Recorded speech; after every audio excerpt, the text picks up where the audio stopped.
man, is that Double D? Yeah, man. Well, turn it up, man. Let's just go in and, like, kill all the orcs, right? They're the bad guys, who gives a shit? We just hack and slash and we loot their dead bodies, right? Hack and slash, kill them all, you know, conquer the infidels. Boy, that campaign sounds like a barrel of fun, doesn't it?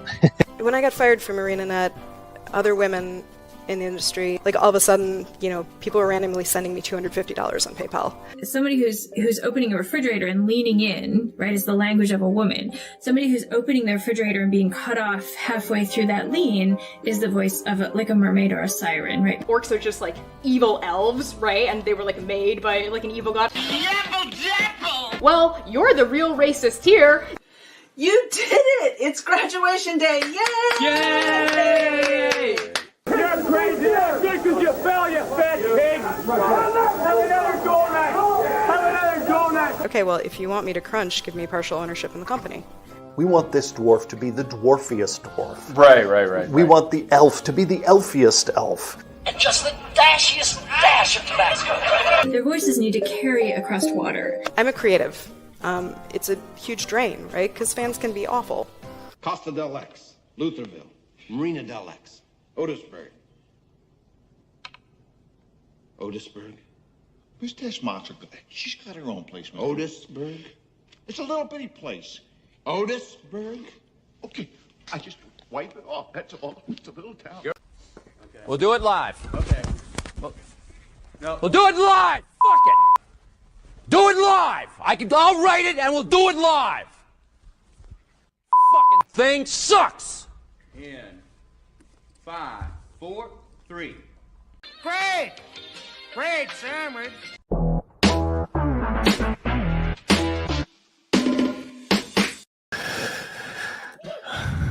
Woohoo! Great sandwich. Great sandwich. I had like one inside joke. It seems like I'm gonna run out of material at some point. We'll come up with more. Yeah.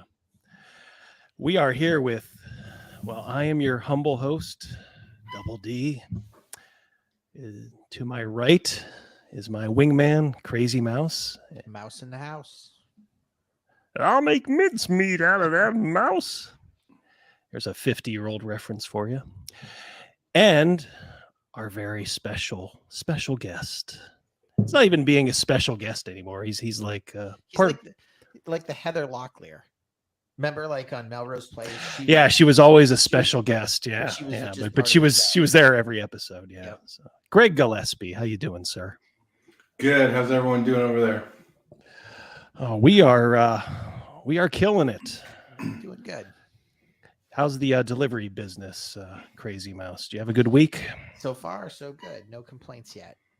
Just a couple tip baits, 2. Burning hell. We've gone through that tip baiting. Yeah. So other than that, things are going good. Slow day today, only because I had to take a whole bunch of kids to school. Some of them aren't even mine. and then, always fun. And then pick them all up. So. And Greg, you were in parts exotic at some point in the recent past, were you not? Do you want to divulge where that was? Sure. Yeah, I went to Hawaii, sort of like a once in a lifetime trip for my birthday, and it was terrific. I got to see. I've always been very interested in military history. My dad was an MP in the British Army before he came to Canada, so the opportunity to go to Pearl Harbor was really fantastic. So I really enjoyed the opportunity to see, get the lay of the land and see the Arizona, amongst other things. That was really great. Went to a luau. Oh, wow. Nice. Yeah, went to a macadamia nut farm by John McAdam, Scotsman John McAdam. And yeah, it was great. It was amazing. The weather was terrific. Flights were tough for a big man, but well worth it. Yeah, whenever we talk about like going to Europe or something like that, I'm always in my mind just thinking like, man, that's 7 hours with my knees up to my chest. Yeah. Pretty much. It's like a convertible. Yeah. And if you're taller than average, it's like you're just an accordion. Yep. How many hours was it from let's see, you're up in Ontario, so roughly equivalent to where we are.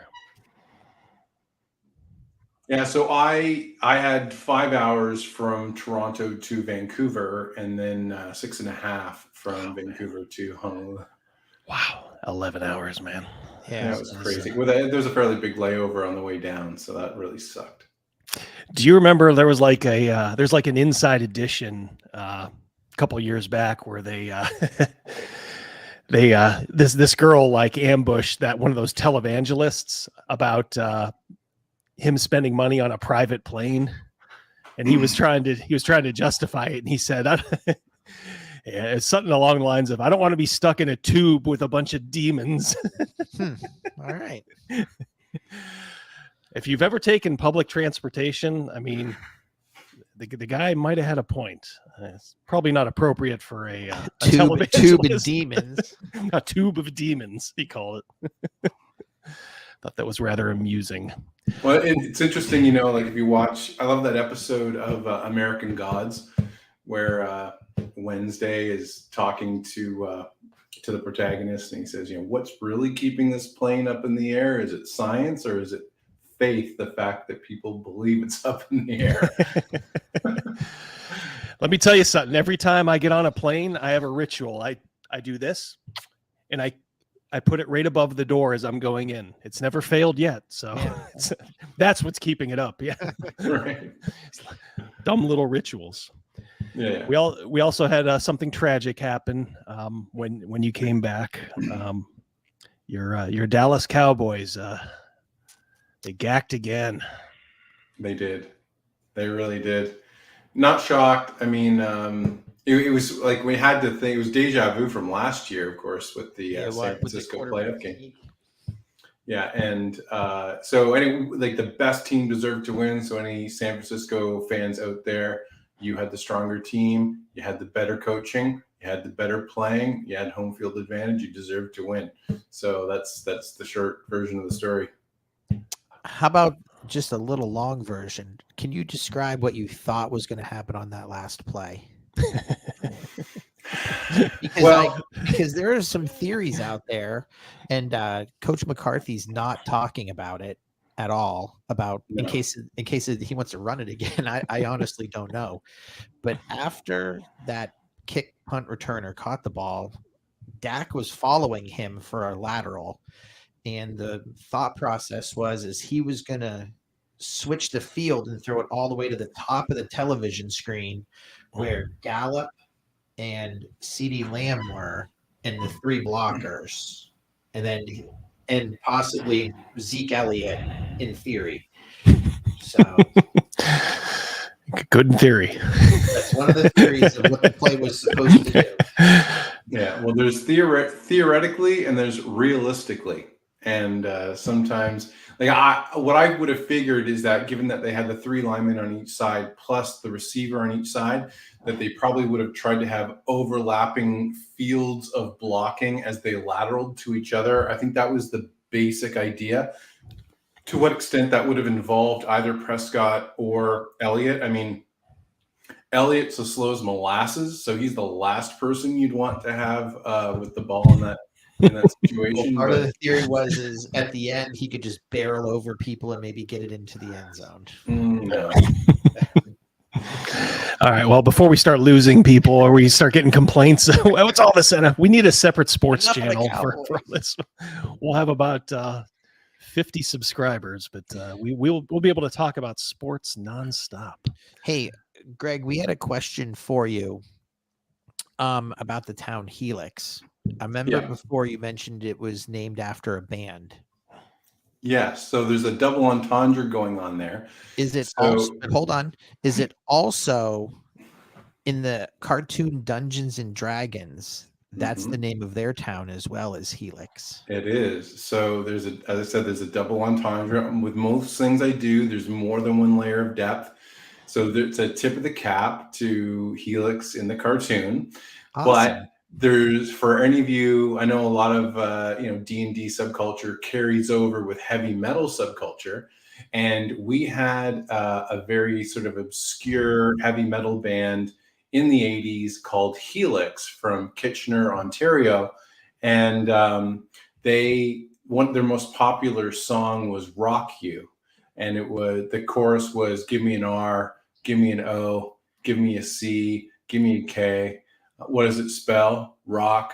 And what you're gonna do? Rock you." And it has a really bad video from the 80s, but those guys were pretty good. And my older brother, who's 5 years older, went to a few of their concerts, and their album was around. So if you look in Barrowmaze and you see the town map of Helix, the font used for Helix is the same as the heavy metal band. Oh, that's cool. I had a feeling when I was looking at it, I'm like, that is a particular style, and it's not like your traditional Comic Sans. Yeah, it's not Comic Sans. Yes, that's right. I'll show that to you when we're done, Crazymouse. So I encourage people, if you want a little bit of a inside joke, go to YouTube, punch in Helix and Rock You when the stream's over, and you'll have a little giggle to yourself. All right. Kitchener. God, was that channel like 13 when we were growing up? Like where curling was on all the time. Yeah, curling was on Saturday morning, like CHCH or something, or CKC. Yeah, we love our curling, that's for sure. Duck pin bowling too. We get all these goodies from across the lake. so duck pin, you mean 5-pin, right? Yeah, the smaller ones. Yeah, less of them, and they're smaller. Yeah, smaller balls too. Yeah. So I did both. I did both 10-pin and 5-pin. I enjoy both. I think they're terrific. But you throw 5-pin at American, and they don't know what to do. Yeah. We've never played duck pin. Although curling is sort of making its way down here. Actually, there's starting to be open curling places. So I always liked watching it. It's one of my favorite Olympic sports to watch. Yeah. Well, when somebody says, the saying, like when somebody says something's close, so it counts in horseshoes and hand grenades. Yeah. I always add curling and lawn darts. Okay. lawn darts. All the good old days with those. Yeah. Remember the 80s? Like you throw those bad boys up and everybody runs in terror. Yeah. There's a guaranteed at least somebody you knew got taken to the emergency room. Yeah. When you yell heads up, you actually don't look up. That's right. You run in terror.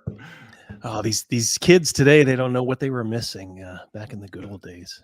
Go ahead. I was just going to add, you go out lawn darts was something that you take if you were camping, right? And then of course one would go through the tent. And then you'd be screwed after that. Yep.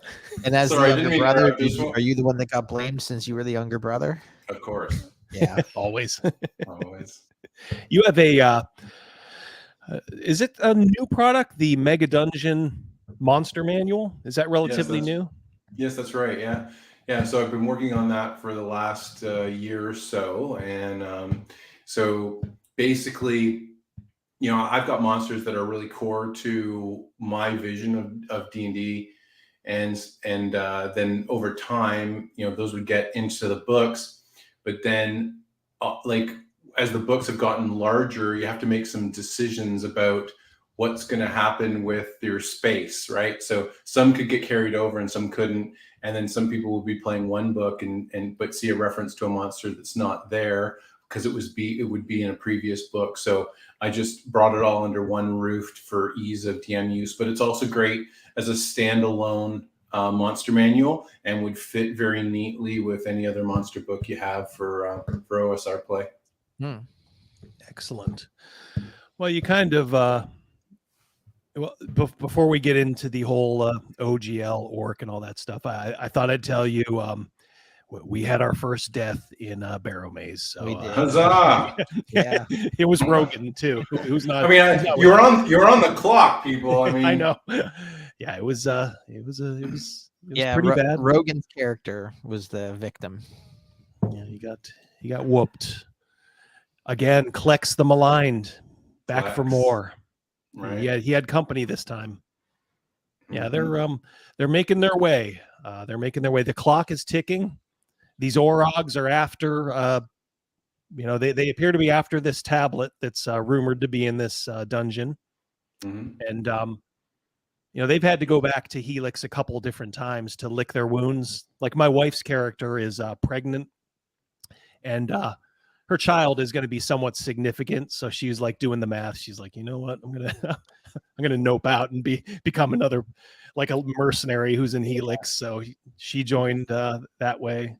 And she's doing a great job playing the new character. Yeah, she's doing really good. She's going to join us one of these nights. I asked her. She had a bad day at school today, so but I said, "Do you want to join us sometime?" And she said, "Maybe." So maybe someday you'll get to talk to Mrs. D and Diversity and Dragons, Greg, and get her perspective on what they're going through. I think generally speaking, I think everybody's still enjoying it. It's a unique dungeon. If you guys haven't gotten it, if you're a DM and you're looking for just a really unique experience, this is a really good dungeon. It's not a fun house. It has logic to it. You can, as I'm doing with mine, I'm customizing it, with kind of an overall meta plot, but it's just so easy to incorporate. So I highly, highly recommend, if you haven't gotten Barrowmaze or Dwaro Deep, or any of his other mega adventures, check them out, man. It's bang for buck. It's good. It's a good value. And we're if you think about it, we're only probably, there's so much that we haven't even gone through, I'm sure.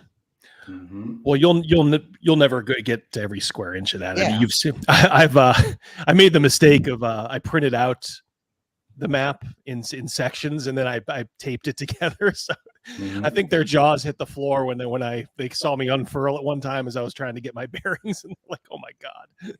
Gadzooks. Yeah, so you guys will probably never get to every square inch, but who knows? Maybe. But that's the thing. Like it's so one of the things I think about mega dungeons is that if it's not completable, then I think that's spirit crushing. So I think it should be completable. Now, can you keep the same group together and play, weekly, bi-weekly, whatever, over a few years? Yeah, you could definitely do it. So I think it should fire the imagination, but it should also be big enough to get lost in, but not too big to be incompletable. So, because we all like that satisfaction, right? And that you feel like you're making some headway, and that your information's being delivered as you explore, and in a timely fashion you can figure things out, and then the more thorough you are in searching, the more you take your time, more than likely the more will be revealed to you. So if you're speed running through the dungeon, you're going to miss a lot of terrific stuff, but you still could do that if you wanted to. In addition to a death, I mean, there's probably, I guess, what I would call almost like a near death or half death. My daughter just went back to college. And her character, is they need her. She's a heavy hitter, a barbarian. But she was just in it. It's this. I guess it's the choice they have to make. You guys have to make, right? How much do you want the treasure and stuff that could be here that could help you get to the end? Versus the risk that you're gonna face. And they went into a tomb, and there was a ghost in there, and 3 of them got nabbed. Gavin Morgan, my one friend, he's a half elf. He aged 10 years. No big deal. We'll never even know. Yeah. My wife's new character, the mercenary, 10 years. Probably did her some good, right? It might have. She needed to mature. Yeah. My daughter's character, 40 years. Oh boy. 40 years. And she's playing a human? Yeah. Okay. I had to send her the text. I'm like, honey, I'm so sorry. I'm like, I would never kill like a character off, that you're there off screen. I'd at least, do, find some way to keep you alive. I said, but this was legit. Your barbarian was in the room when this was going on. She's like, oh, no problem. But yeah, here's your packet depends. Yeah. Exactly. I think, and Double D does do a great job. If you're not there that night, your character won't die, and he does find a way to keep you alive somehow. But I think that because she wasn't there, she got pulled into a room where maybe she might not even have gone. someone was running her character and that person just said blindly, oh, you know, Zubova is going to come with me. And that's how it happened. Yeah. So she might not have made that choice as a Yeah. character. She accepted it. She was like, that's cool. That's fine. She's like, I'll figure out. I knocked her strength down. I knocked her dex down. And I said, you know what? I said, just for purposes of this, you're just going to draw on these superhuman reserves that you have, and you can decide what you want to do with her afterward. But, you know, they really do need her. So yeah, that's pretty brutal. Well, that's fair. All right. Well, so since the last time we talked, I think, you know, we had the 1,000 subscriber celebration on, I think it was January 4th. It was the first one right after the new year. Yeah. Yeah. It was the 4th.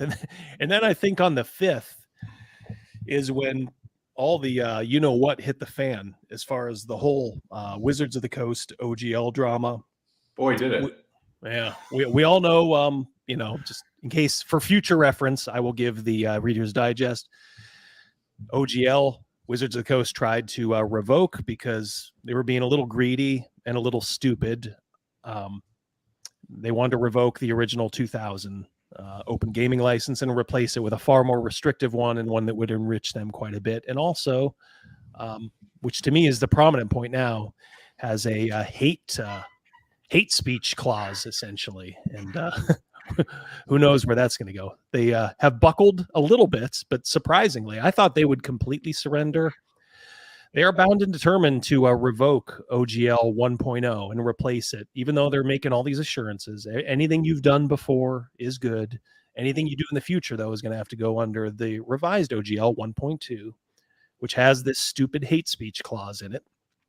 Of course, they've tried to assuage everybody by saying, "Oh, look, these mechanics are in this Creative Commons now. You know, it's going to be for everybody." Well, I mean, it sort of already was. So, all right. So just kind of take us through your thoughts. We'll kind of listen and pitch in. But as a creator, you know, what your initial thoughts were.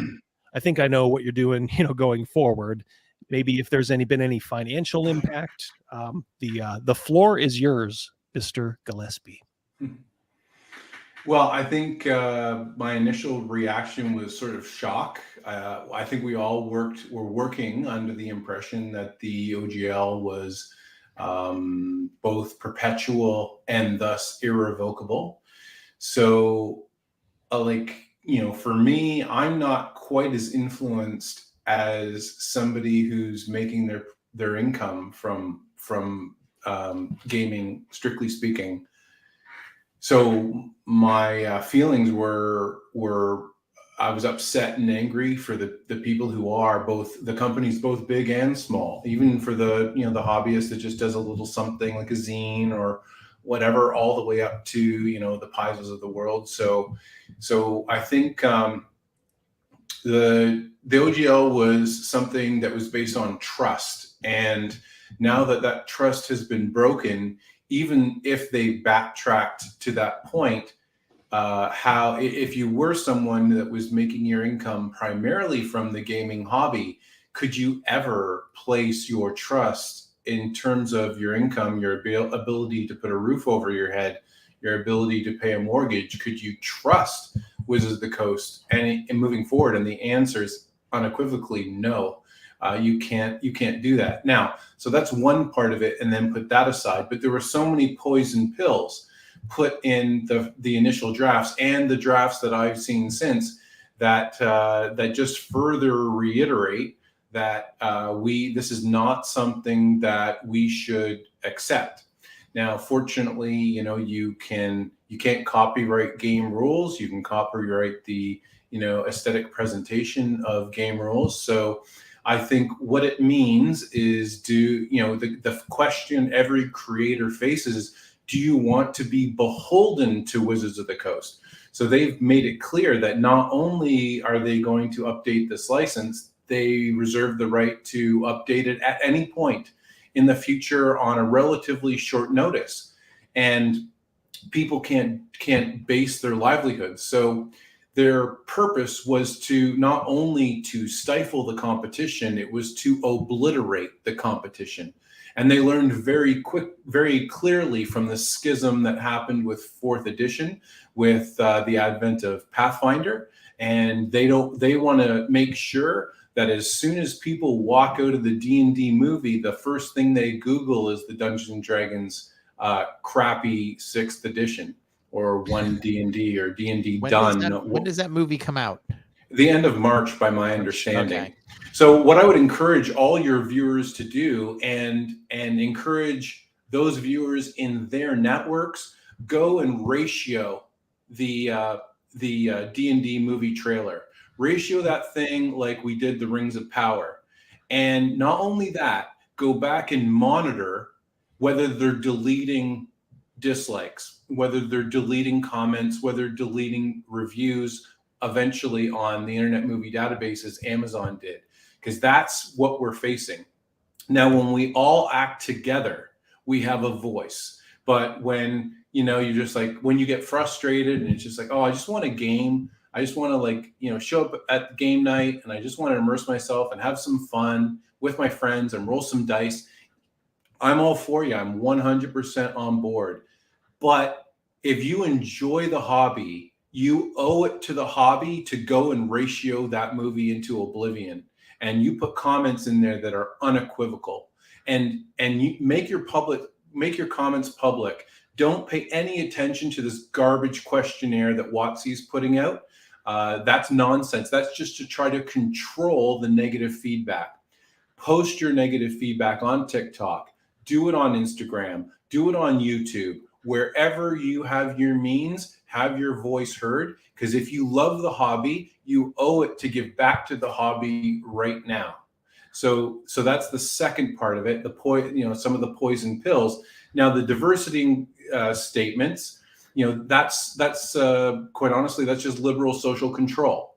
So then the question becomes, well, who's the arbiter of that? So in Dwero Deep, for example, I have racial enmity between the Mountain Dwarves and the Daregar. And so am I a shitlord now because I put that in? Does that mean that my product would be taken down? So if someone has another scene in there depicting slaves in a cell that the PCs are supposed to rescue, does that count? Does it not count? So this is a very slippery slope, and it's there to get rid of the designers that WotC doesn't like. Be crystal clear about what they're trying to do. Everyone needs to understand that this is a pill designed to get rid of people that they don't want. And not only... One second, just for the benefit, Old Grump actually has a good point, because I certainly know what you're talking about when you say ratio. Old Grump... And don't feel bad, because a couple of years ago, I probably wouldn't have known what that means either. But just go do it after the stream, of course. But maybe go to the D&D trailer. Just hit dislike and comment. You want to downvote. If you're on Twitter, you don't want to hit like, but you want to comment. That's called ratioing. They're expecting we're going to release this fluffy tweet or whatever, and they're going to expect all these likes on it. When your tweet has more comments than likes, you're getting ratioed. That's all that means. It just means people are pissed. Yeah. So to be clear, so go and dislike it. So when your number of dislikes are greater than your likes, that's called a ratioing. So you've ratioed it. Now the thing is, Amazon is totally in cahoots, or YouTube rather, is totally in cahoots with these larger corporations. They will delete dislikes. They will delete comments. And because Amazon is connected to the Internet Movie Database with the Rings of Power, they were deleting comments. They were deleting 1-star reviews. So what we have to do is we have to acknowledge the shady AF ways that these corporations are acting, and we have to make sure we're taking control of our hobby and that we're speaking with one voice.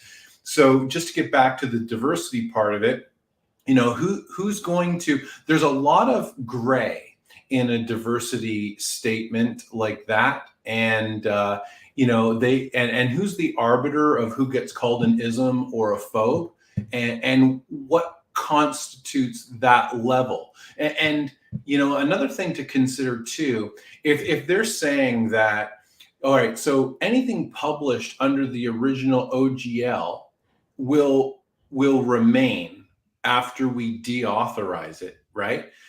That's de facto saying anything in a diversity, inclusion, equity, hate speech, harassment statement, we are legitimizing from the past. I mean, that's an alternative way of thinking about it, but that's effectively what they're doing. So it's okay if these things happened in the past. It's just not okay if we do it in the future. And that is as hypocritical a stance as you can imagine. So, you know, don't allow these people, which D&D, you've done a great job of highlighting some of the people, designers who are at work at Wizards of the Coast, and we can't allow them to overtake the hobby with their silliness.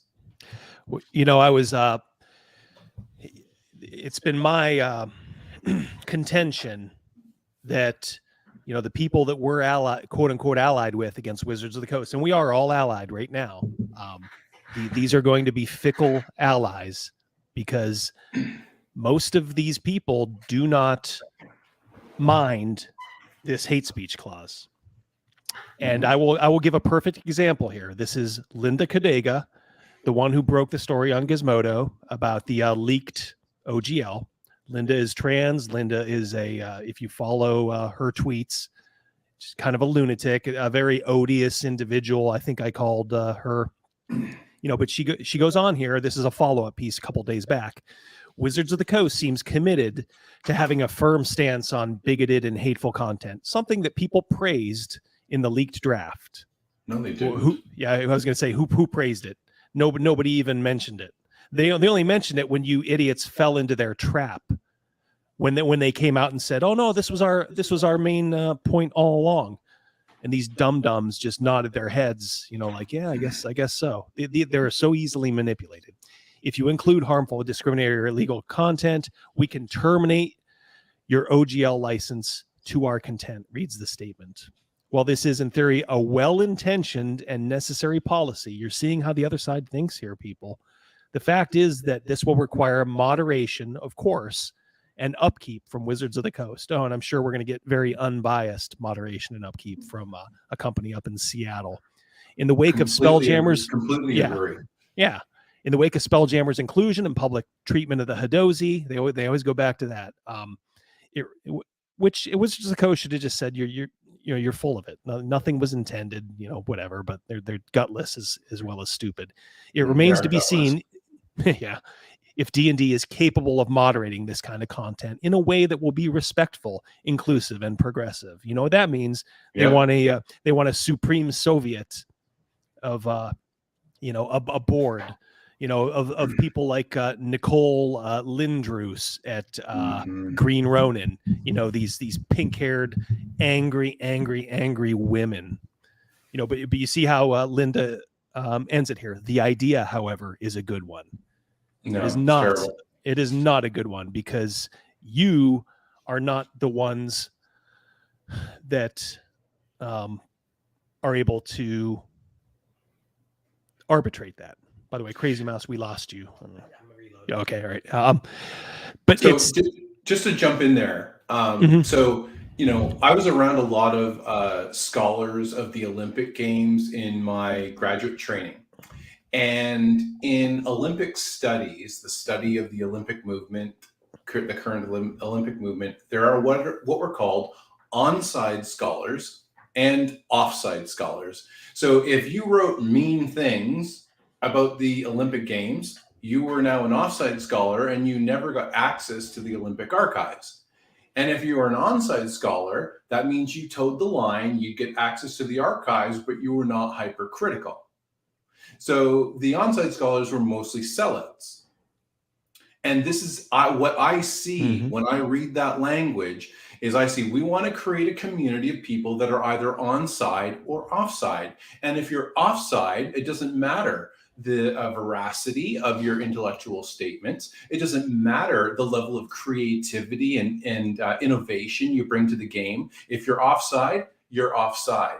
And I can't abide that, because the game is so amazing because of the intellectual wherewithal that people from all over the spectrum bring to the game. And I'm absolutely for that.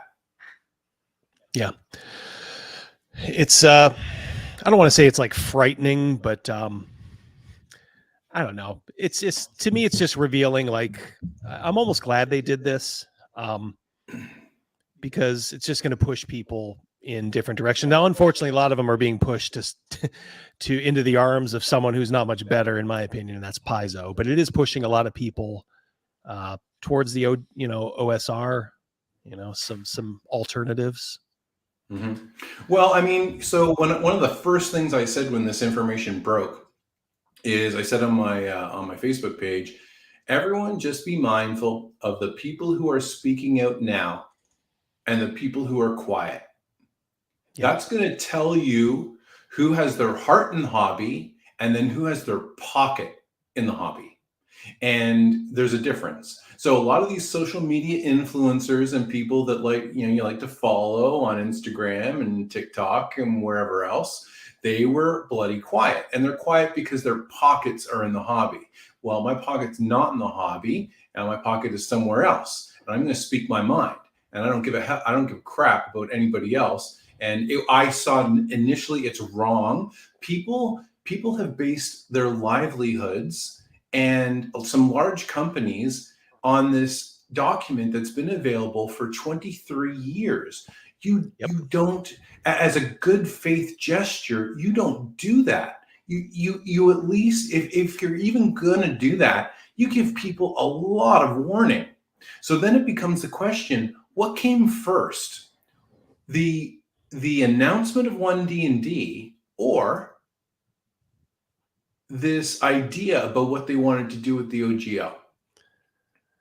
Good question. So we know which announcement came first, but is that really telling the tale? So, well, we know since the shareholder meeting, they were out in the open about publicly talking about monetizing D&D. Being in corporate America, that discussion was being had 6 months to a year before it was publicly made available. So, this has been in the works for a while. This was not a by the time it comes public, it's been private for a long time. Yeah, it just shows the lack of foresight on their part, that they couldn't gauge that, like you said, so many people have kind of based their business model on this license. And I don't know why they're doing it, but no, but I have nothing but empathy for the people who have. Sure, absolutely. So multiple small companies of multiple people going on, regardless of whether they're full time or commission or part time or whatever, and those people have kids to feed and so on and so on. It's top down. Like this influence, when you do things that influence individual people's lives who are there because they love the hobby. Okay, now you've lost my respect, and now I got to go on the offensive. I think there's, I think one company has come out of this, at least on our side, looking pretty well, and considering where they started from, with Jason Vey and all that, it's Troll Lord Games. They immediately said, we're going to discount all the 5e stuff. We're out of the 5e business, and we're all in on Castles and Crusades. And they made that after that whole Jason Vey thing happened. They came out and said, just a reminder to our employees, don't do that. That was enough. That's all you got to do. You don't have to commit to some right-wing cause. You don't have to do anything. You just have to say, nope, we're just here for games, just like the old days. Well, I think you and I maybe would see that one a little bit differently. So sometimes things are an iceberg, right? There's what you see above the water, and there's what you see below the water. And I pay attention. If something is big enough to creep above the water, it makes me wonder what else is going on. So having, you always want to give people the benefit of the doubt. You always want to be kind and be understanding. And you always want to, think the best of things. But having said that, I don't take part in the games of the people that hate me. It's as simple as that. So I made it clear on the Barrowmaze Facebook page, if anybody wants to join that I will not be doing anything in support of 5e or any Wizards of the Coast version moving forward. That's not the kind of thing I want to support based on how they've treated human beings and all this virtue signaling and nonsense. It just infuriates me and it makes me very, very upset. So I know my core audience. And these are the caretakers of the hobby. They've played all the editions. They've been around forever, and those are the people that matter most to me. And I have no desire to play with virtue signaling cowards. You talked a little bit about these guys that kind of have to compromise a little bit because this is their life, and I think you see that a little bit in the YouTube realm as well. Just like you, look, this is a hobby. Who knows? I'll take it wherever it goes. I'm just having fun. That's the only thing that matters. I get to meet and BS with people like you, and have my buddy Crazymouse here.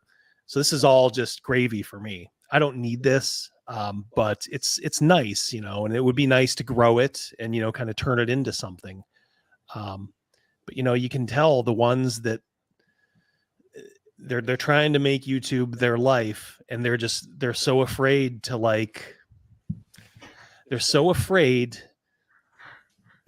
ruffle some feathers. I know, cowards. They're cowards. So if someone is using social media to leverage the game without having any street cred beyond posting stuff on social media, zero interest. Those aren't people I follow. I just do not care what they have to say. If you have if you have boots on the ground, I care about what you have to say.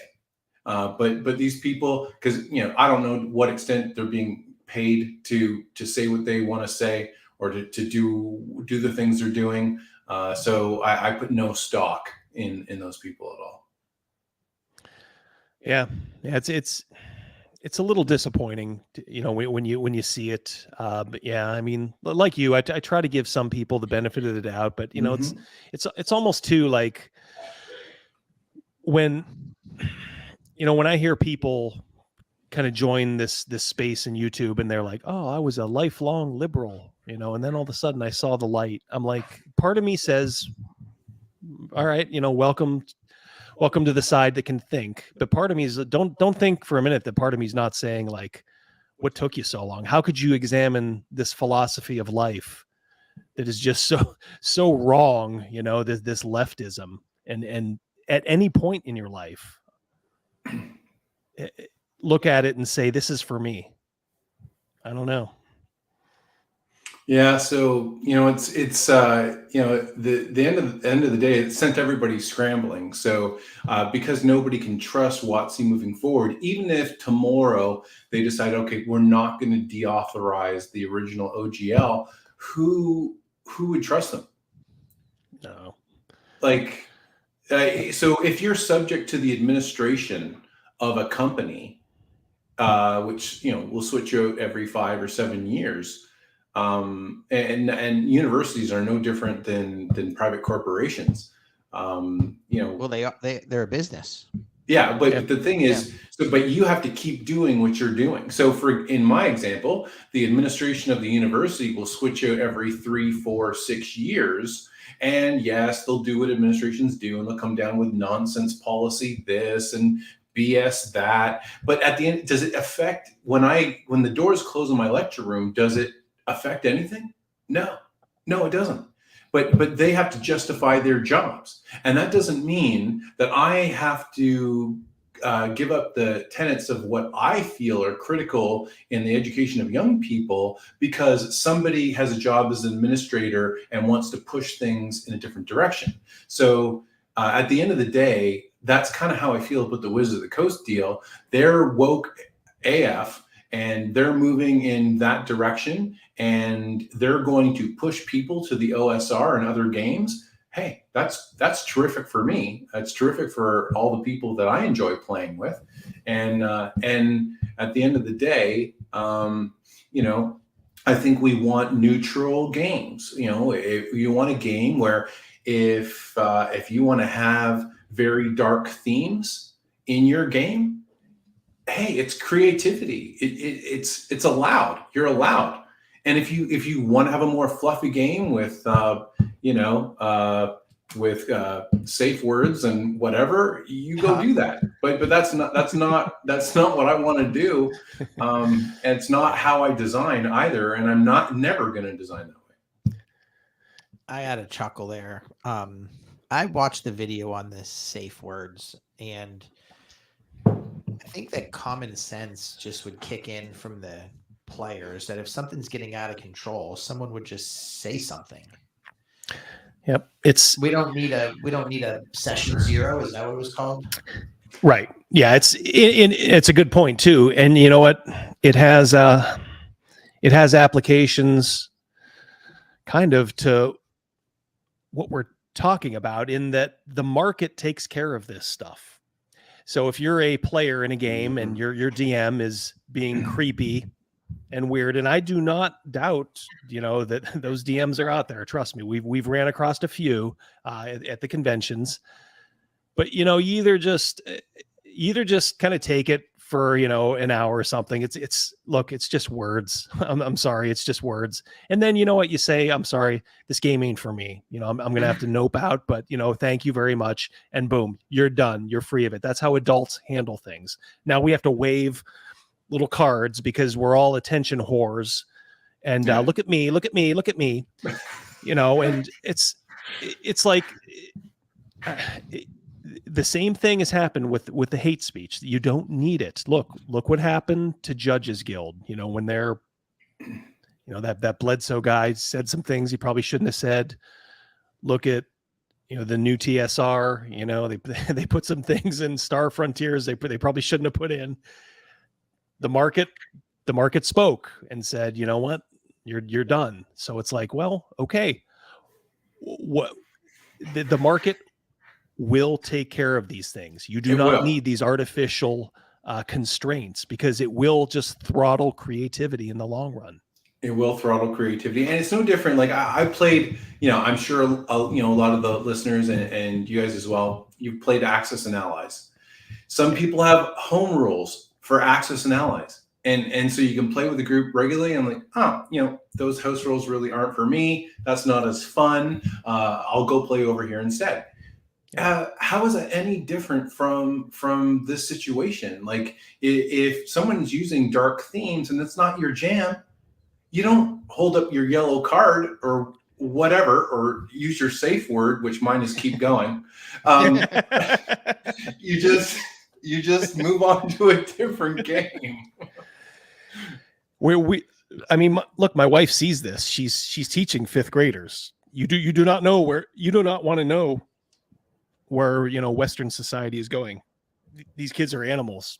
They don't know how to. They're emotionally stunted because their parents are they've helicopter parented. Yeah, helicopter parented. The kids are always right. You know, my wife can call and say, hey, you know what, your kid's doing this. And, you know, look, my wife is one of the best teachers around. And I'm not just saying that. Objectively, she gets recognized, you know, for it. But, you know, she's coming home in tears, you know, a couple days a week just because these kids are just verifiably awful. I mean, she taught in the early 90s, she taught at a 90% minority school. Very, very poor. You know, the kids were, you know, often, you know, only one parent, you know, very broke economically. I think she'd go back to teaching those kids in a minute. She loved those kids because, you know, back then, you know, yeah, some of them were bad, but she's like, they were interesting kids. They were creative. They did things. They laughed. They weren't these little babies that just shriveled up and cried at the slightest thing. And that's what's going on. And it's like, these are the people that are going to be, I don't want to say in charge of society, because there'll always be, people that are normal, but man, when these people can start to vote, good luck. Oh man. Good luck. It's never a bad time to publish your good one, Vector. Tables. Yeah, good one, Vector. Oh man, you said Axis and Allies. Just a quick deed. Have you played War Room? The guy who made No, Axis I haven't played War Room. Yeah, look at it. I got it. It's a really cool game. It's a little bit more in depth version of Axis and Allies, made by the same guy, Larry, whatever his name is, Larry Harris, I think. So one of the ones that came out around the same time, there were like 4 Milton Bradley board games like Axis and Allies, Shogun, Fortress America, but the one that we really played the hell out of was Conquest of the Empire, which was Roman. Rome. Yeah, love that game. Gavin Morgan, who has yet to make his appearance here, but he will at some point. Me and him played that a lot. Yeah, I remember the coins. I think I still have a couple of coins. I keep some just for like props at the D&D table. I think I still have a couple of those coins in my repertoire. I've got my whole game, except like 90% of the catapults have their things broken off. Because what happened is you get like a whole bunch of catapults, and then you go like around the Mediterranean all the way around. Yes. Oh yeah, man, that brings back immediately. Like this. Yeah, what a great time. Those games were awesome. Greg, we're going to definitely have you on when we have Gavin on. Okay. Because you guys play the same games. Yeah. Yeah, Gavin's a good. He's a good dude. He can be a little intense sometimes, but he's the one that first came out and said he reached out to me privately and said, "Hey man, I'm really loving this dungeon we're in." He's like, this is a lot of fun. So he was. Yeah. I'm sure everybody, I'm sure that even if they didn't express it, I'm sure they were having various levels of fun. But he was the first one to say like, "I'm really enjoying it," and he's my oldest player. So I've gamed with him since if you want to go back, since 1983. You said you played the Bond game and one-on-ones and stuff. James Bond, the FASA, Star Trek. When we didn't really have a whole group, occasionally we'd get a few people together and do like D&D, just one-shot adventures though. But when it was just, regular gaming, it was the one-on-one. So I'm not fearful of that type of one-on-one stuff. And you can do it in certain milieus where it's actually kind of fun. Well, Crazymouse mentioned, the session 0 deal where basically you figure out, all the things that terrify you or harm you. But, a session 0 for me was we roll up our characters and then we figure out what hirelings or henchmen we're going to use. And that's pretty much it. So now that I know you asked me about the OGL, but I want to ask you two guys, what you think and what your opinions have been since all that information broke. Well, Crazymouse, I've talked a lot, it's sort of my business now to do this just as a kind of as a very, very the most casual of gamers. You're kind of hearing this stuff seep in. Do you have any opinion on this, or are you about the licensing stuff? Yeah, the whole license and the hate speech clause that they're trying to push through and all that. Well, I think that people are trying to get too involved in like people's public life or personal life. I think that comes down to it. One thing, but I think that it can stump some creativity. What makes me want to do this now if people are going to just steal my ideas and then you're seeing that, and then profit off of them themselves. So that's the part that I took out of it. And as far as for the session 0 stuff, I just think that stuff will weed itself out, but the group will police itself. In our group, which we're all friends, if someone is getting out of hand, they know right away.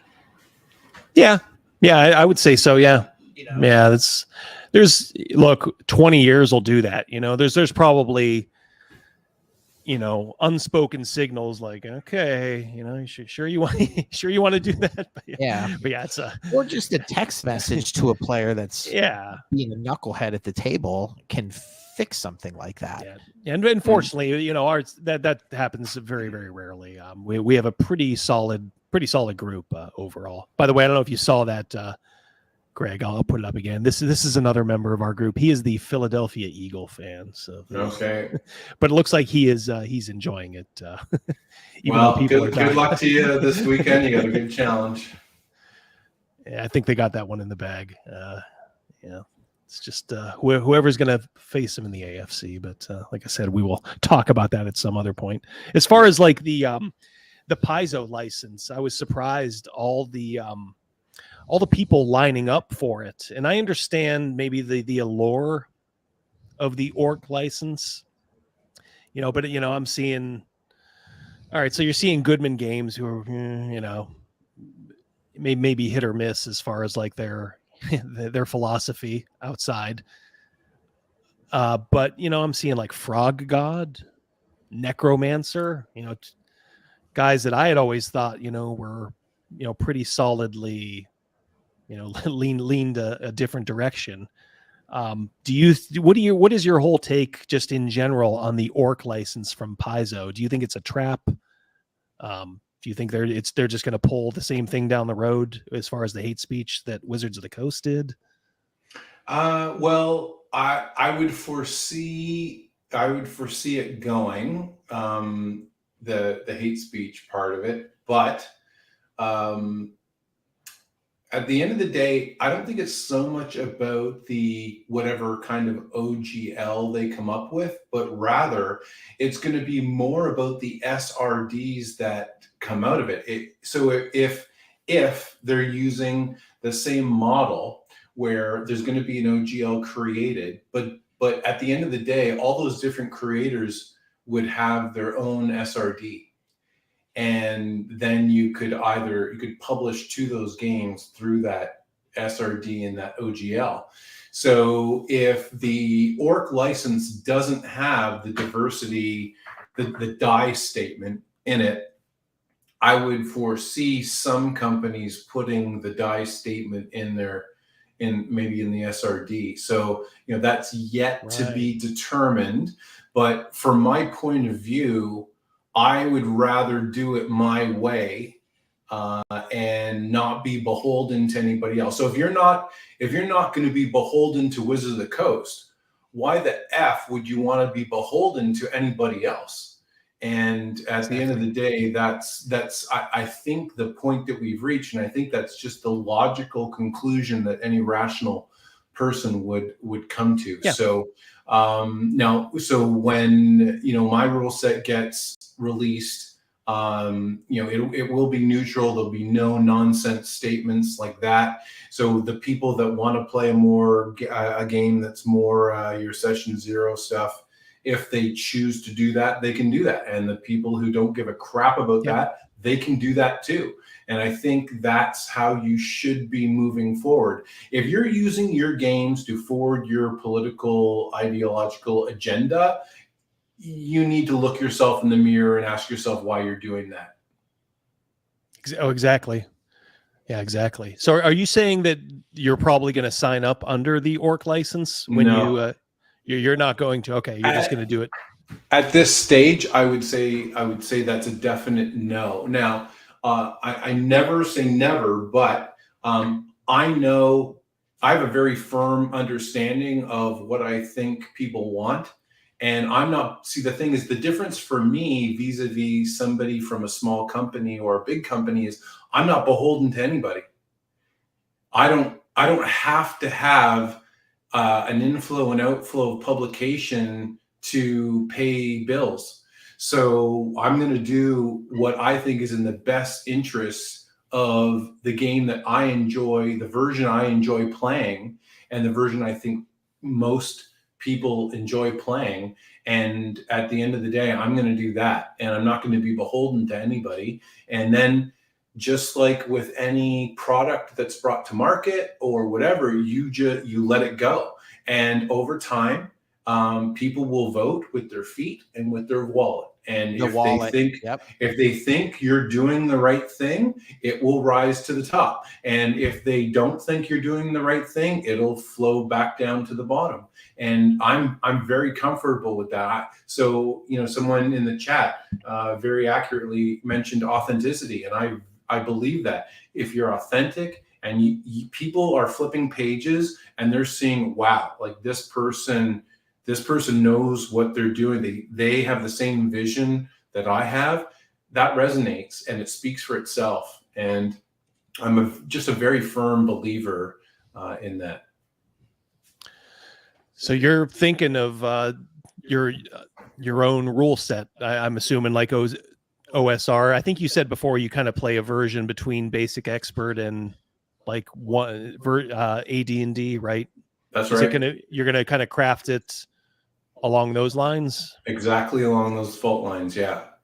So and really, just the short version for any new people in the chat or what have you. A lot of us at the time, we had the basic version first, and we were accustomed to playing that.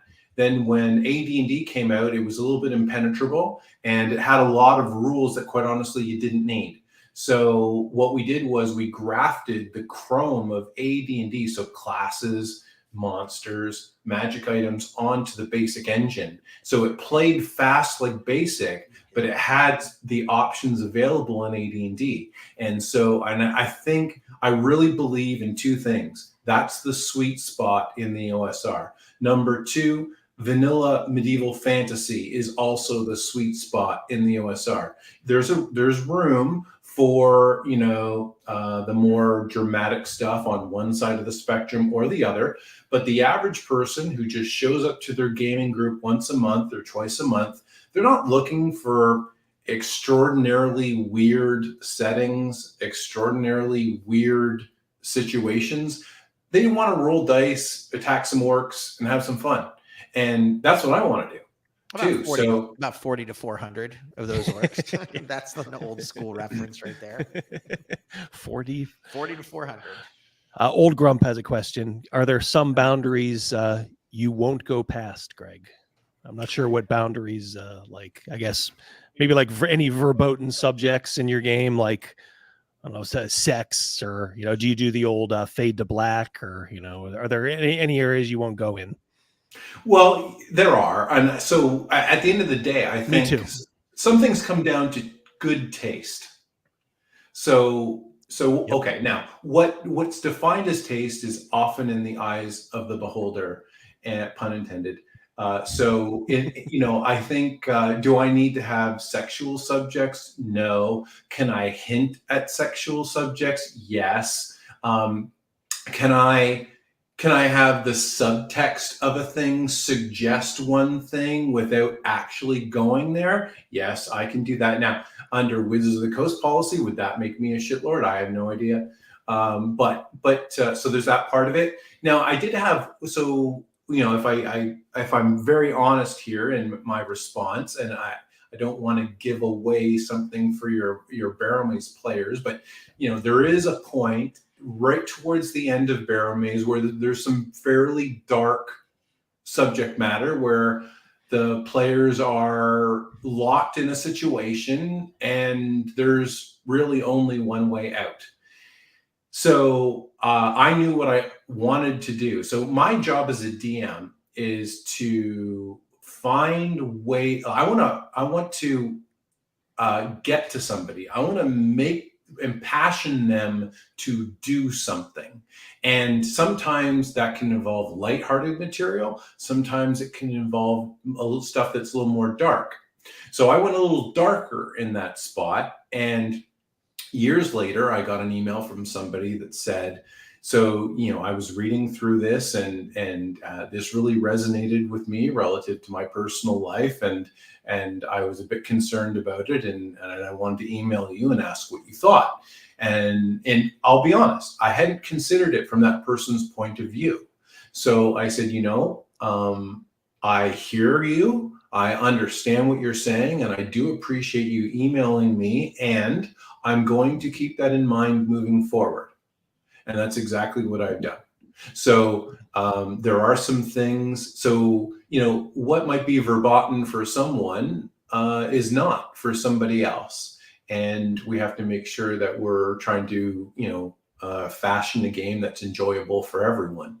So, I never claim to have cornered the market. I am open to constructive criticism. And if somebody emails me and says, this is one of the things that maybe I really enjoy your game, but this is some of the things I had an issue with, I'll consider it. And I did with that email. Sometimes that's just being a good businessman. I mean, if you can, there's more than, one way to skin a cat. So, I think you can usually tell if somebody's being an honest broker, or if, they're just out for nefarious purposes. So, yeah. And like you said, a lot of it just comes down to good taste. I don't think I've ever, maybe when I was a teenager or something, talked at any length about anything sexual in game. It's so embarrassing, when you think about it. The whole conceit of, sitting around and having these imaginary characters and all that, for the longest time, to me at least, was a little silly.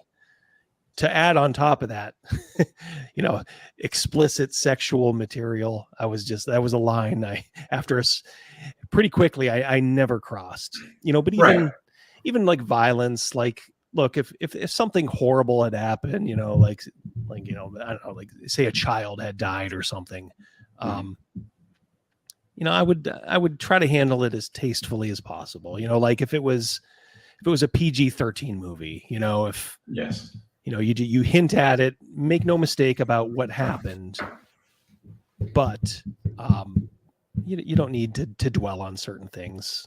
Right, we're drawing a lot of our themes, like, for example, or at least some of our themes, from what's happening in contemporary television, what's happening in contemporary cinema, and if things like this are happening in those contexts, which people are consuming on the regular, it's totally acceptable to bring those into mature games, I feel. So now here's a side story to this discussion. So you can have people out there who are providing more direct challenges to the status quo, to the powers that be, James Bradgie, for example. And then there are some of us who are more oblique in our challenges. We're providing challenges to the mainstream authority, but we're doing so in more subtle ways. And there's room for everyone at the table. So, I respect the people that are providing more direct challenges. That's not particularly my style. I think I can go about it in a slightly more nuanced way. But there's room for everyone. And I'm accepting of and giving of everybody's freedom to be able to come at things in a way that makes sense for them. Well said. Yeah. There's nothing wrong with the way you're approaching your business. When you did like 5e conversions for like Barrowmaze and Dwaro Deep, was that something you got into, or did you have somebody help you with assist you with that? Because you're not a 5e player, right? No, I'm not a 5e player. I did some of the play tests and stuff, and then those are sort of an immediate turnoff for me. So I had more of a direct hand in the Dwaro Deep conversion, and then I had someone help me out for the others. But as I said, moving forward, I won't be supporting anything other than an OSR edition. So any new listeners or new viewers, anything you pick up of mine is you can play with any TSR edition of D&D or their retro clones if you like. So whether it's a basic 1E, second edition, it'll fit seamlessly with any of those. Excellent. And that's why BX, AD&D, like that space right in there, that's the Rosetta Stone for TSR D&D, right? Yeah. I just picked up the old school essentials I don't know if you can see it. I even have it behind me, along with Wretched Western. It's kind of cool, just kind of flipping back through it, and it is kind of like going back into a into a time machine. You know, just these real basic rules. They're very very liberating. I like also that they put in the ascending armor class. I will simplify, but I never liked, even back then, I never liked the matrices or the THACO and all that. I think if third edition did one thing good for the hobby, it was ascending AC. I know I'll be a heretic in some quarters for that, but if I can have that, I'm good. You know, I'm good with simplification and and everything like that. Yeah, I'm not huge on ascending AC. I can understand why you feel the way that you do, and certainly there's a lot of people that feel that way. I prefer descending AC, and I prefer with an AC 10 as the base AC. That way, it makes the math very simple. So if something has AC 5, then you're looking at a 15, and it makes the math nice and simple and easy. And then so you can also play target 20, which I also do sometimes in my game. Although there's a difference of 1 on the D20, which might be acceptable to a reasonable person, but not acceptable to more of a mathematician or an accountant. So there's that. But I love the fact that OSE is as popular as it is. The two things that I'm not huge on are the digest style. So I prefer a full size 8.5 by 11 book. And I'm an art snob. So, a few people in the comment section tonight have mentioned how excited they are about the art in my books. And I do all the art direction. I don't leave anything to chance. Even with, all the TSR guys, I have a very clear vision of what I want, even from the top all the way down. And so, the art has to be integrated with the mechanics of the rule set. And if your art is too far away from what the mechanics are, now we've got a disconnect going on that that would bug me as I was flipping through the book. So I want a game that's not only going to play awesome at the table, but I want an awesome coffee table book. So that, if you put that out on your coffee table and you're sitting to have a coffee with your buddy and you're flipping through gaming books just because it's fun and you like the art, then I want that to have that level of interest and aesthetic there on the coffee table, in addition to the gaming table. It also helps tell the story, the good art. Oh, it does. Yeah.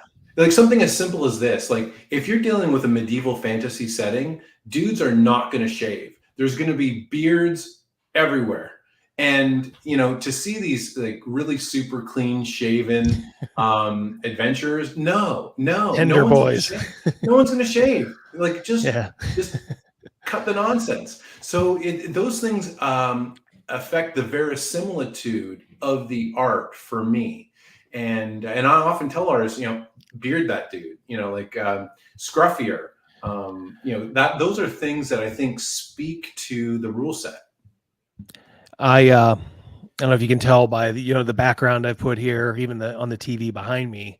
I consider that red pink box Errol Otis art, with the dragon, rising out of the water. I think that's the best piece of D&D art ever created, period. Mm-hmm. And, I got, when I posted that on Twitter, I got a lot of people who agreed with me, and it's such a beautiful piece. So beautiful that, if you can tell behind me, he used it in the expert set, just as a kind of like background, or, where the wizard is, conjuring, or searing, I guess. But somebody said, like, well, I like it, but it's not realistic. And I said, take a look at the new the 5e Player's Handbook, and I wish I had it pulled up right now. It's a very realistic picture of, I think some chick fighting a giant. And yeah, if you look at it closely, it's a solid piece of art. Hold it 2 feet away from your face, blur your eyes, and I defy you to tell me what's going on. Hold the basic box the same distance away, kind of blur your eyes, you still know exactly what's going on. Mm-hmm. It's so evocative. What was you used Errol Otis? What was it like dealing with him? It was interesting. I mean, so I'd come to Errol with an idea, and then he would take that idea and make it his own, and then he would come back to me, and then so it was often I'd often have to try to reel him back in a little bit to say, so one of the things you need to think about, if you have a cover piece for art or the frontispiece. So a frontispiece is the first illustration on the title page. Okay. So whether it's a cover art or a frontispiece, that piece of art has to speak to everything that's encapsulated in the book that's to come. That's why they're so hard to do. So when you're dealing with an artist, some of them understand that, but some don't. So, and at the end of the day, it's your name on the front. Yes, it's Errol Otis's art, or it's Den Beauvais's art, or it's Jeff Easley's art. But at the end of the day, it has your name on it. And that art has to speak to everything that's to come. So sometimes, the people get that, and sometimes they don't. But so art appraisal was a big part of my PhD dissertation, and I came to that understanding very early on, and it does absolutely influence how I construct the books that I create in RPGs. Yeah, it's certainly worthy to have, especially Barrowmaze. It's definitely worthy of having an Errol Otis piece front and center. Oh yeah, it was pretty awesome. And so what I do is with each of my covers, so I kept asking Errol, can I buy it? Can I buy it? Can I buy it? And of course he said no, because he doesn't sell many pieces. So I took the art and I had it made into a jigsaw puzzle. Like the TSR jigsaw puzzles. I don't know if you or Crazymouse ever saw those.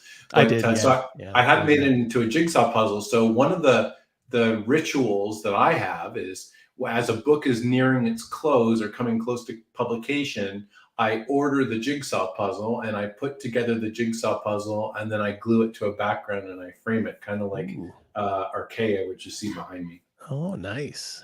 Nice. So you use Jeff Easley too, who I like his art too, but he's a little out there with some of his. He's like a militant atheist, is he not? I can't speak to his personal beliefs. So Jeff's done the cover art for the forthcoming rule book.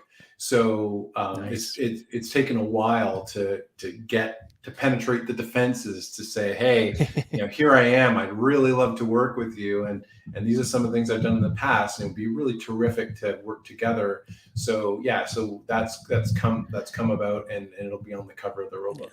I guess that's where I was going, because you're pretty out in the open about where you stand on things as far as all that, and and look, maybe I don't know if Jeff.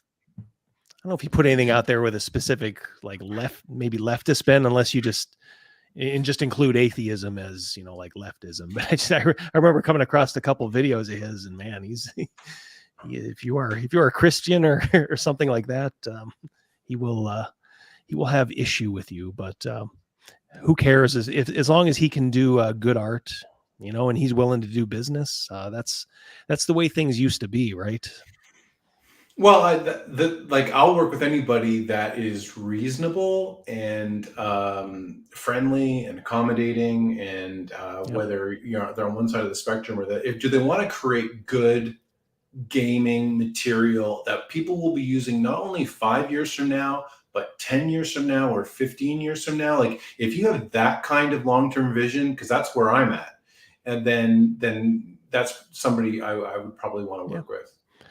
Yeah, and kudos to these guys for like I said, stepping up and recognizing, what they had with your, with your adventure, and wanting to contribute to it. Let me ask you this: do you have any of your own like DM tips that you would pass on to anybody? Do you have any, I don't know, tricks of the trade from the Gillespie side of the screen?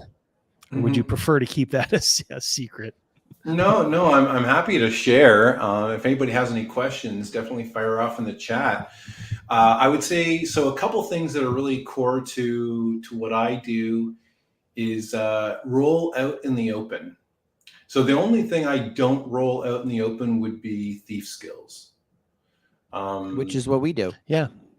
So I'm in good company.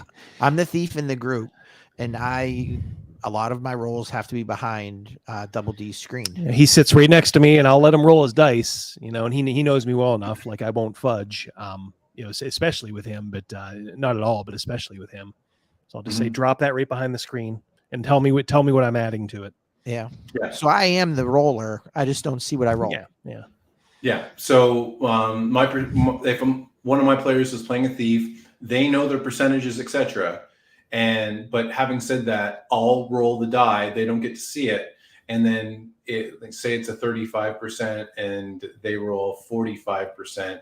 I'll just say, oh, no traps. It's all clear. So Double D's catchphrase for me is, you don't think there's anything there.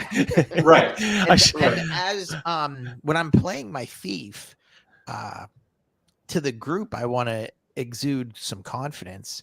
So when he says, you don't think there's anything there, I boldly go right in and been like, I'm pretty confident. I'm pretty confident. It's all clear. Well, which didn't work last week. I fell right in a pit. Yeah. First pit got him. Yeah. First one. Yeah. So roll out in the open and just let the dice fall where they may. So part of the game that's most enjoyable, and the orientation has to be very much sandbox versus railroad. So if you're sandboxing it, then you're allowing yourself as the DM to be as open to the result of the dice as the players will be once the dice are rolled. So that is the dice can surprise, right? It's fate. So the dice play a core role in how the game plays out, and therefore the story of the game plays out. Be open to what the dice tell you and don't fudge your dice. And then don't be shy. So if the dice don't work in favor of the player and the player dies, just stop the game for a moment and say, okay, if you had to do this all over again, what could you have done differently? Or if you have like a session debrief in the last 5 or 10 minutes. Some other good advice would be things like make your players ask good questions. So if they poke their head in a room and they take a look around, they're going to get a generic response. If they go into the room and they say, what's in the northwest corner? And I want to look down, then they're going to get more information. If they say they're looking up, they're not looking up unless they say they're looking up, or I'm looking behind. What's going on behind me? So if they don't say they're doing things, don't automate that stuff, because that makes the game homogenous and boring. So those are some key things that I would think about. And that was if you'll excuse me for a minute, just jumping in there. Yeah, and that was something I had kind of noticed that I was letting go, and it was 100% my fault. Is I was just kind of taking like generic, like I'm going to check this wall, and just for a secret door, and over time I'm like, yeah, go ahead, but kind of going through this and hearing that, because I think you mentioned it before, I was kind of like bringing it back to like, okay, what exactly are you looking for? What are you looking at? That this wall is stone, or there's crypts. So if you're looking for something, you're gonna have to reach back there in each one, and what's at the end of these little these little crypts where these bones are. So it does help you it does sort of bring you more into the world when you have to think like that. So I will definitely vouch that is a good philosophy to have, instead of just like, I look for traps. I check the floor for, a pit or something. Well, what are you doing? You getting on your hands and knees? Are you, pressing down a little bit? Are you poking? Or That's right. Because Greg, you did mention that in one of our previous chats, and I'd say that Double D has really started to incorporate that, and especially to me, maybe the other players haven't noticed, but me as the thief, I have noticed that he's been doing it. You're on the front lines, yeah. But no, I'm sure it has. I'm like I said, hey, look, you're never too old to like, or you've never been doing it, so long that you can't re-examine and say like, all right, 100%. you getting complacent here? Or you just kind of, there's a couple areas where I'm like, okay, I think sometimes I'll debrief with my wife, and she'll be like, man, you shouldn't be, so intense, or, going so hard. Cause I keep expressing to these guys how dangerous this is, how the clock is ticking, and, like you can't, and I want to tell them it's for your own good, because to be a hero, you have to do stuff like this. You have to run the gauntlet and survive stuff like this. And not all of you are going to survive, as Rogan found out, as my daughter's character found out. But I think it's like a hard coach. You hate them in the moment, while they're making you do gassers and stuff like that. But when you look back, you're like, you know what? It's probably for my own good, because now I can say like, I was in that fucking thing and I survived and I got out. But then you walk. Go on. Oh, sorry. Go ahead. No, you go ahead. I was gonna say, if we got Rogan in an honest moment, and how Greg said at the end of a session, maybe he'll take 10 minutes and debrief, or what could you have done differently?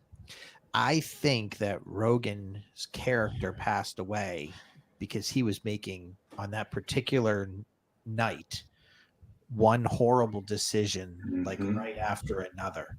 Yeah. And there were some decisions he made earlier, which I could see the decisions he was making were getting worse and worse.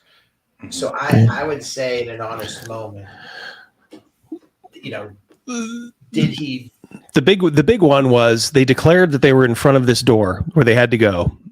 I had in one of the rooms, there was something they were seeking. There's a little, a secret door that, Renata the thief had found, and then she had come back with them. Is Renata one of your characters, or is that one that Double D came up with? Oh, it's in the book.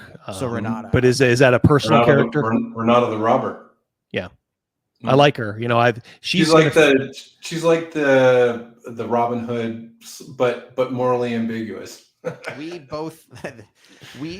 She was very helpful, but also we helped her.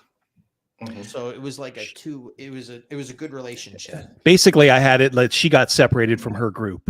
She was in with a whole group. They got separated, and she was down there for a while, and she got some stuff. But then she came back to Helix, she had run across them, accidentally stabbed. I think it was Rogan's character. Yeah. When they met, but they got separated again. And she came back to Helix, and like this is when they were recuperating, and they were like, oh my God, you have information that we could use. And I had her being like, I don't want to go back there. I escaped with all of this. Why do I want to go back? And it was the fact that my wife's character went back one more time, and Renata knew that she was pregnant, and was like, you know what, I'm not gonna let this, let this happen. So, against my better judgment, I'm gonna go back. And when she went back, that was when Rogan's character died. But getting to the point, they declared that they were standing outside of this door, and they were talking, and it's something I'm attuned to now. You're talking out loud. You're not giving information that you could possibly give with hand signals.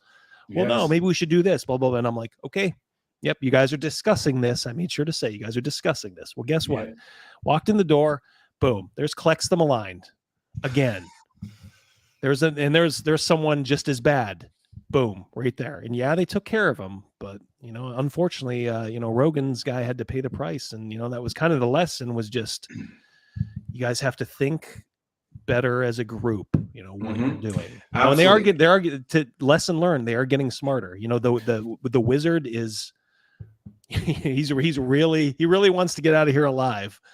So he's being very like, you know, all right, let's do this. Make sure we do this.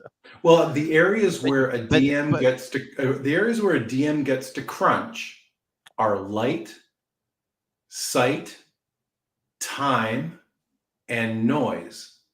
Yes. And if you're a player, you know, it can be addition dependent to a degree, but light, sight, time, and noise. So if players are carrying themselves with an understanding of those 4 things, you've got the majority. This is like Sun Tzu's The Art of War, except for D&D. Light, sight, time, and noise. If you've got those 4 things addressed, you've got most of the trouble like that you could potentially bring onto yourself sorted out. But it's the DM's job to say, well, are those realistically being addressed or not? So there's that part of it. Then, you know, here's another gamesmanship part of it. So, you know, now I don't want to alienate anybody by mentioning football, but if you're watching a football game, you don't want to allow a touchdown between the 2-minute warning and halftime, right? Well, in the last 10 minutes of a game session, do you really want to do something off the wall and die in the last 10 minutes of your game session? No, you don't. We had a right? do that. Right? Right. There's no like, point. are you sure you want to make those rolls right now? Yeah. You're rolling really bad. Are you sure you want to do that? Yeah. And he should know we have this joke about Gavin, like your guy only rolls good between like, what is it, 11 and 11:15. We're like, we're beyond that now. It's getting close to midnight and the clock is striking. Yeah. But yeah, you're right. It's like sometimes maybe it's better just to kind of like reset yourself.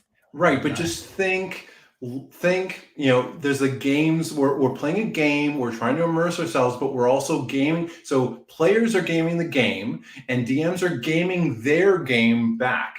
And so, you know, so who wants to go check out the scary corner at 10 minutes before we end? Not me. You know, I'll stand behind the other party while you go check it out.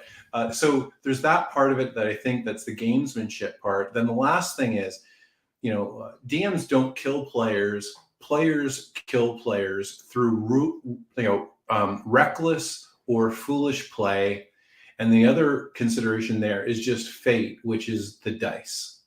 So if you allow me to roll dice, now you're allowing chance to play a role in your survival or not. So try to keep dice out of the DM's hands, and then just think, you know, is what I'm about to do reckless or foolish, and moderate those decisions if you can. And it's like if you've played for 3 hours and you're coming close to midnight or whatever, you're a little bit tired, right? You've worked all day and now you're chancing your character with 10 minutes to go in a game session. That's not a good idea. So if you're asking me for a little bit of DM advice, that's where I would go. Sound advice. It is. That's a great analogy too. Giving up that late touchdown in the first half it can be so demoralizing to a team. Yeah. That's. Let me ask you this: do your guys do they split the party very much, or do they pretty much stay together? Oh, they stay together. Yeah.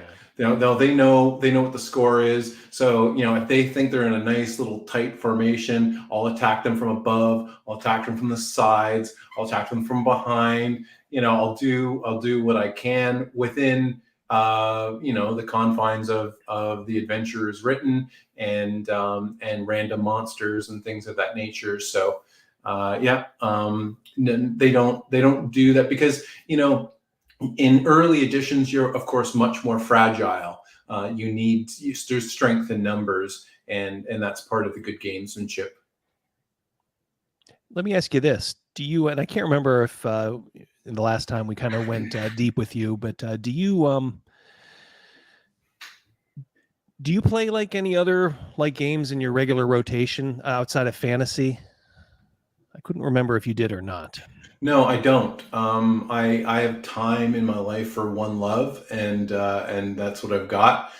And I really enjoy it. I enjoy the people that enjoy the same editions that I enjoy and the same sort of like tabletop tactical games. So one thing I did do, you might be familiar with the Star Wars Legion game.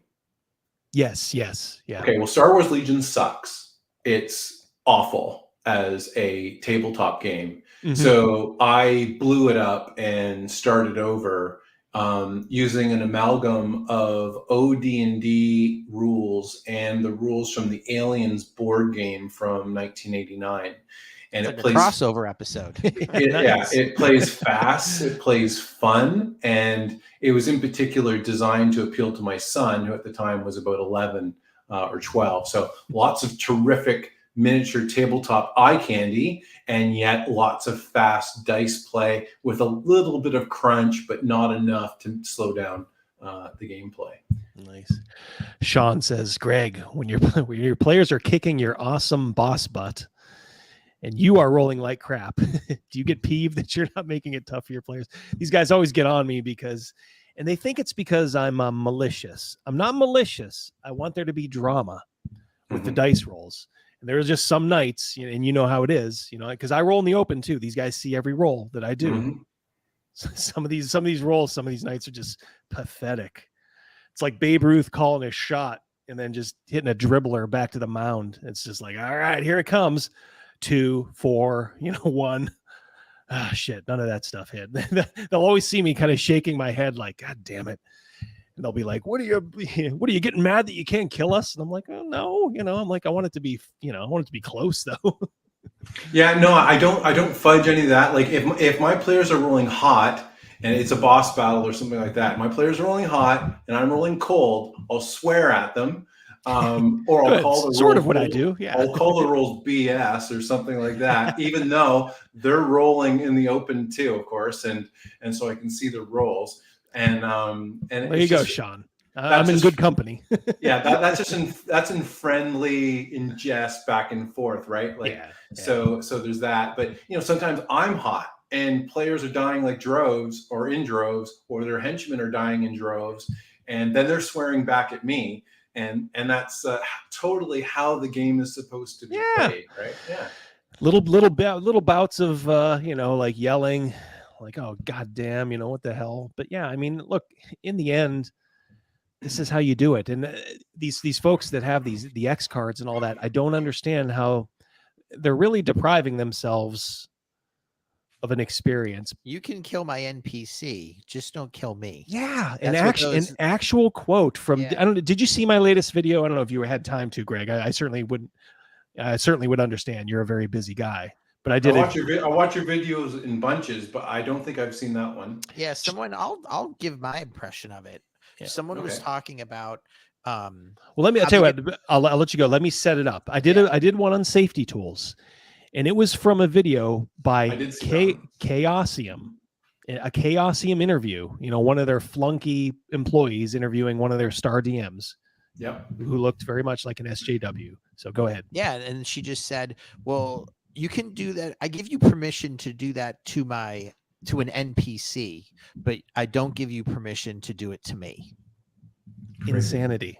Yeah. It is insanity. Then what are we playing? Where's the drama? Exactly. Thank you. What are we playing for? Well, it's therapy.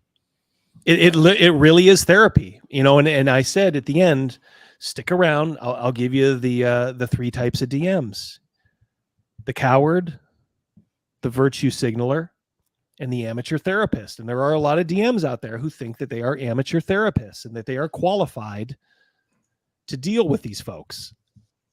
They're not. Some of these people, if you're that fragile, you shouldn't be exposing yourself like this. Yeah. And the world should not revolve around you. Yeah. The sheet where I saw in your video, the sheet where people would fill out, what's the questionnaire or what isn't. I mean, like Monty Cook for that one. Give me a lighter to that thing. Yeah. That's Monty Cook. He gets a lot of accolades. Yeah, here's your effing safety tools. And at the end, I thought I ended it well because I'm like, you know what? If anybody's giving you this stuff, just be fair and just say, look, I'm a DM with taste. I will maybe broach certain topics, but I promise to do it in a way that's not exploitative or gratuitous, and that you will simply have to trust me. Do you trust me? If they can't look at you and say that they trust you, then they're doing you a favor, because you don't want them at your table anyway. And you also have a responsibility to run your game in a good manner, one that doesn't become exploitative or something like that, or, gratuitous. But yeah, I mean, I don't understand. It's like these DMs are just living with this creature looming over them. Like, am I going to say the wrong thing? Did I do something wrong? That was one of the quotes too. I think that's the stinger I started out with in the video, is like, oh, did I do something wrong as a DM? For what? You're telling us a story. Oh my Lord. It's a generational gap. Like, people of our generation, we had desensitivity training, where you're going to take it on the nose. Yes. You're going to be called names, and you're just going to have to find a way to suffer through it and keep your head up. Whereas you're dealing with this other group that has been had an extreme sensitivity training, and it's just it's two disparate worlds. And they can't, but I don't think they can see that it's a bad thing. That just the world is just, it can be a cruel place, and things could be going right in your personal life. We had an experience like this in ours, and it's like, everything's great. And then all of a sudden, boom, you get hit out of left field, with, some health news about, a loved one. And it's like, okay, this is tough, but we're going to take it. And I honestly think that because, our generation was brought up the way you said, we were able to handle it in a pretty decent manner. Mm-hmm. So I think there's a lot of instances like that out there, but emotionally, folks in like Gen Z and that, no, it's not good. They are incapable of coping. A shame. Oh well. Any probably an hour 42. Yeah. Any final thoughts, Greg? Anything you want to wrap up? Anything you want to push? Get Greg's stuff over at Drive Through RPG. I'll put the banner up one more time.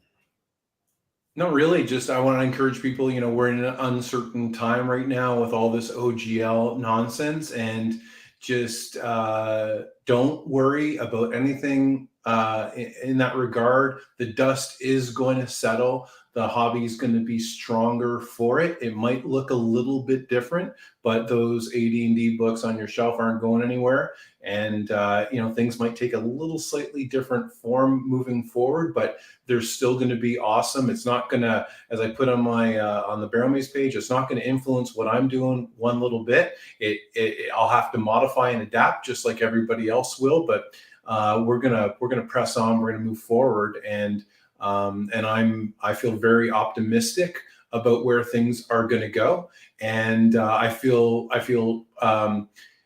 really sad for the people that have to work at WotC, and for the people who want to crush an open gaming community that has really has been the tide that has lifted all the boats. So, I think we just need to put our head down. We need to roll our sleeves up and focus on the games that really matter to us, and the people that create those games. Don't worry about anything else. All the dust is going to settle. And at the end of the day, we're going to be rocking on and making great games and doing great things. And regardless of which company or designer you support, I'm confident that all those things are going to happen. Greg, before we let you go, there's someone just tossed out a question for you. I'll put it up right up on the board in case you missed it. Sure. It's from Marshall. Yeah, just asking about the rule book, or I guess where does it stand? Do you have a ETA? Is it just kind of you can work on it when you're able to work on it? Yeah, so I was anticipating sort of August of this year, because it's the codification of my home game, the game I've been playing forever and ever. So it's not like it needs to be play tested or anything. It's the game I've been doing forever. So having said that, the whole OGL nonsense is going to mean revisions to spell names. It's going to mean revisions to some monsters.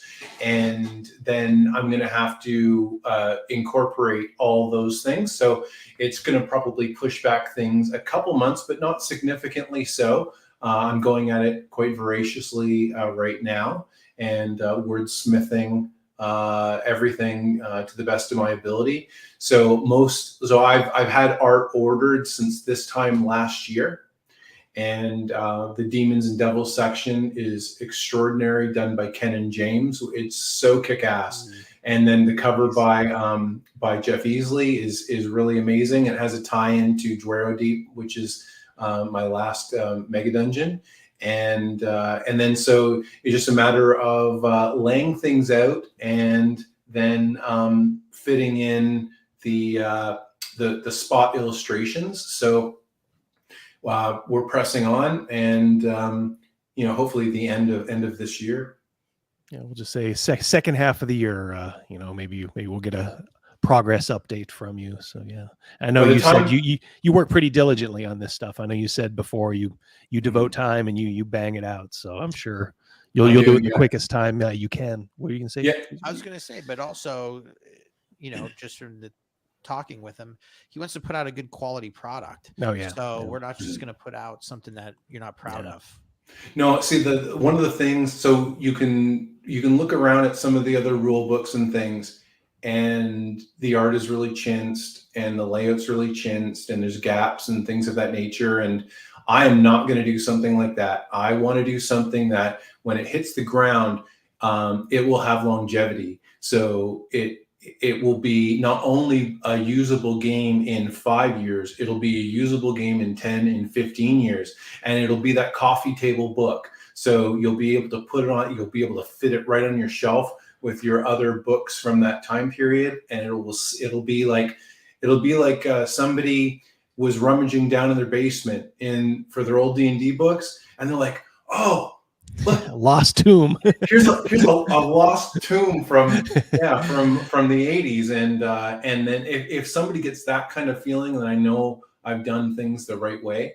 So if that's my goal, and that's what I'm striving for, because that's the game that I love. It's the game that is consistent with Gygaxian Dungeons and Dragons, and it's up to us to keep that legacy alive. Are you looking at like an all-in-one book, or are you looking at multiple? No, I do not want to do splat book stuff. So I've got 2 projects on the go. So there's the rule book. Then there's a gazetteer for my home game. So that map has been sent to the cartographer. So I found the right cartographer to do that job, and he's working away on that. So then the gazetteer will have information on Threshold, which is the only city in the Northern Reaches, which is my campaign area. And then I'll have tables for random encounters, wilderness encounters for all the different areas. And then all the different power brokers and things of that nature will be set in the gazetteer. And I'll be working away at that as I hit the last 2 books in this series to complete the 6-book Mega Dungeon project. Can't wait till it'll be displayed behind me. So yeah, I'm looking forward to it. All righty. Well, as far as the channel goes, I know I asked, I guess one final note. I asked my group, I'm like, all right, guys. I said, the time has come. Would any of you want to have yourself filmed playing D&D on camera? So surprisingly, I think pretty much everybody has said yes. And I'm like, it was a little surprising. I didn't want to have like any pressure, because it certainly isn't. It would be on an off night, maybe a couple times a month. And I was thinking maybe, just looking at the channel, like maybe having just like an early access to like those streams for like channel members or something, if I ever do that. But yeah, I want to do it like a kind of like a fly on the wall view of our game. I don't want to. I'm going to completely ignore the chat during it. No playing to the camera, like you see all these stupid like live streams where everybody's playing to the camera and the audience and all that. None of that. I just want it to be fly on the wall, warts and all. This is our session. You know, bad jokes, everything. You know, lulls. But like, all right, if you want to see it, here's what we do. 3 hours. Every Friday. Some 3, sometimes 4. We're getting older, Greg. That's true. But yeah, well, so number one, if you do that, I would certainly enjoy an invite. And if you ever wanted a guest DM, I would offer to do that. Remote, yeah, we will. This will actually be in person, but yeah, we could zero you in. Well, we might be able to make that happen depending on time of year. Oh yeah. You mean like a live? Yeah. Where we are not so far away, are we? All right. Well, cool. All right. Well, that's all. Chat, as always. Thank you all. I think we definitely hit 50 tonight. I saw that 51 hit. So 51. Yeah. It's like we keep nudging up these live streams, and I don't know. It's just great support. I keep trying to tell people. I got into a Twitter beef with a very short one with Gail Simone, who has helped ruin comics. Just an awful, awful person. And she took a shot at my channel, like, nobody watches your stuff. And I'm like, hey, fatso, because this Gail's like 300 pounds. She awful. I wouldn't say that to anybody, but she deserves it. Almost as ugly on the outside as she is on the inside. And I'm like, I don't care. I'm like, I'm already monetized after less than half a year. I'm having a ball. This is great. And then you know what I did? She has a YouTube channel. 2 years old. I have like double the views that she does. She blocked me before I could tell her. I'm like, I don't know. I always like hearing that kind of stuff because it motivates me to just work that much harder at this craft. Sure. And finally, we will. I will have a video dropping tomorrow. It'll be a non-traditional, non-D&D type game. Something a little interesting. Some of you are probably going to be like rolling your eyes, like, "What the hell is he doing?" But some of you may dig it. So stay tuned. I will finish that up tonight and drop it sometime tomorrow. We're going to let you go. Greg, of course, will be back. He's a made man, as they say. So yeah, till the next time we get together with Greg, this is Crazymouse. Keep up the good work. You're good. All right. Will take us out. Greg, stick around in the green room after. We'll chit chat for just a minute. I'll take us after out. Party. Yep, after party. Woohoo! All right, chat. Take care. Thank you for showing up as always. Thank you, everybody. Yep. We'll talk to you guys soon.